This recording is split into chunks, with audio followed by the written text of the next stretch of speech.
It was supposed to be just another royal speech, calm, ceremonial, expected, but what King Charles delivered that day, that shook the entire palace to its core. With the press barely able to keep up, cameras caught a moment that wasn't flashy but seismic. An intentional, calculated nod that told the world Catherine isn't just Princess of Wales anymore. She's stepping into a role far bigger than anyone imagined, and no one saw it coming, not even Queen Camilla. This wasn't about titles or crowns, it was about power, real influence. And Charles, facing his own health struggles, knew exactly what he was doing. His speech wasn't long, it didn't need to be, but within it was a subtle coronation, not with gold or robes, but with words. The kind of words that echoed through marble walls and made palace insiders go silent. Catherine, with her calm smile and steel-like presence, was now at the center of the monarchy's future. Camilla stood nearby, clapping, smiling, playing her part. But behind the applause was a different reality. Her role was shifting. Once the queen consort walking proudly beside the king, she was now being eased to the sidelines.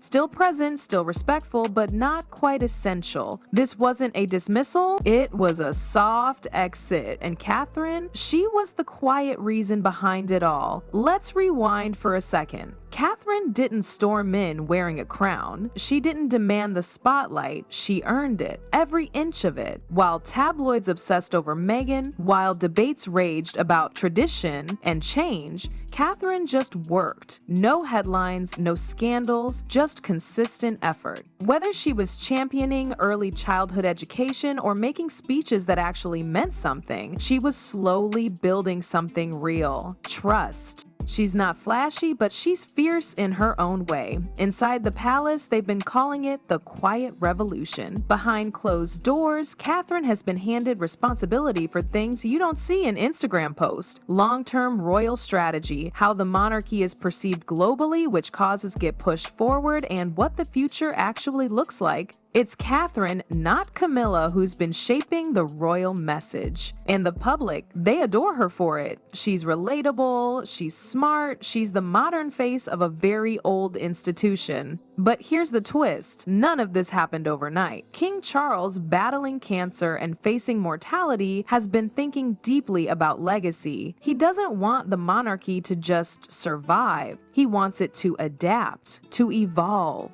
And in Catherine, he sees the bridge between tradition and the future, a woman who understands both duty and the moment we're living. It wasn't an easy choice. Camilla, for all her past controversies, has worked hard too. She's supported charities, spoken about tough issues like domestic violence, and stood by Charles for decades. But she's never captured the hearts of the younger generation. She's still linked in many minds to the shadows of Princess Diana's heartbreak. No matter how much she's tried, the connection never fully clicked. So now the balance is shifting. Camilla retains the title, but her responsibilities are thinning. She'll still attend events, she'll still wave, but the real power, the voice behind decisions, that's been passed to Catherine. And whether Camilla admits it or not, she saw it coming. Palace insiders say she was informed in advance. It hurt, but she didn't fight it. Maybe she couldn't. Meanwhile, Catherine is stepping into something bigger than just royal appearances. She's not just filling a space, she's defining a new one.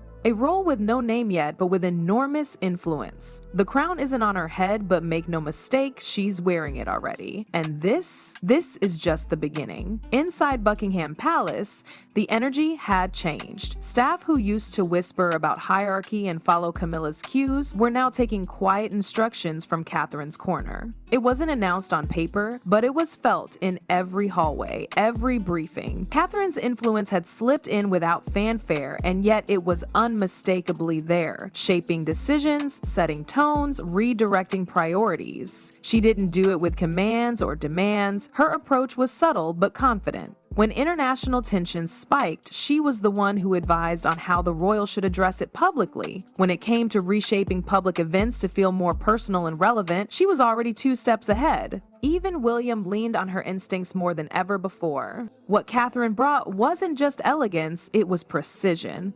Her strength had always been her ability to stay calm in chaos. The press couldn't rattle her, palace drama didn't leak from her side. While others stumbled under attention, Catherine turned it into a quiet weapon, and slowly she built a reputation that outgrew the role of a supportive wife. She became a strategist, a stabilizer, and maybe in the eyes of many, the crown's unspoken heartbeat. That shift didn't come without tension. There were murmurs inside royal circles, comments that Catherine was being elevated too fast, or that Camilla was being pushed out unfairly. Some loyal to Camilla called it a betrayal. They argued she had stood firm beside Charles through everything. She deserved more time, more respect. But public opinion didn't agree. The younger generation had chosen their queen even before a coronation was ever on the table. Camilla tried to stay graceful through the change. She focused on literacy campaigns, smiled at photo ops, and held on to her poise. But behind the scenes, her calendar was growing lighter. Invitations were thinning, her influence on policy nearly gone. Her team had to adjust, no more major initiatives, no more strategy meetings. It was a soft transition, not a fall, but it still stung. Catherine, aware of the shift, didn't gloat. In fact, she made a point to reach out. She reportedly asked for private time with Camilla to smooth over the awkwardness. No cameras, no staff, just two women sitting down trying to keep the family from fracturing any further. The meeting was brief but respectful. Nothing dramatic happened, but something unspoken was acknowledged. Change had come. It wasn't just happening within palace walls. Across the UK and even overseas, people were starting to view the monarchy through a new lens. The global press was paying closer attention to Catherine's moves, dissecting her speeches, following her causes. She wasn't just a royal face anymore, she was shaping narratives, the kind that affected how Britain was seen on the world stage. And then came Canada. During a recent royal tour, it was Catherine, not Camilla, who was front and center during a key address. She'd helped craft the message, advised on tone, and adjusted last-minute details to suit local sentiment. Her speech was short but powerful. It touched on unity, change, and resilience. The room applauded. Analysts said it was the most emotionally intelligent royal message delivered in years. People weren't just hearing her, they were believing her. That's when the comparisons to Diana became impossible to ignore,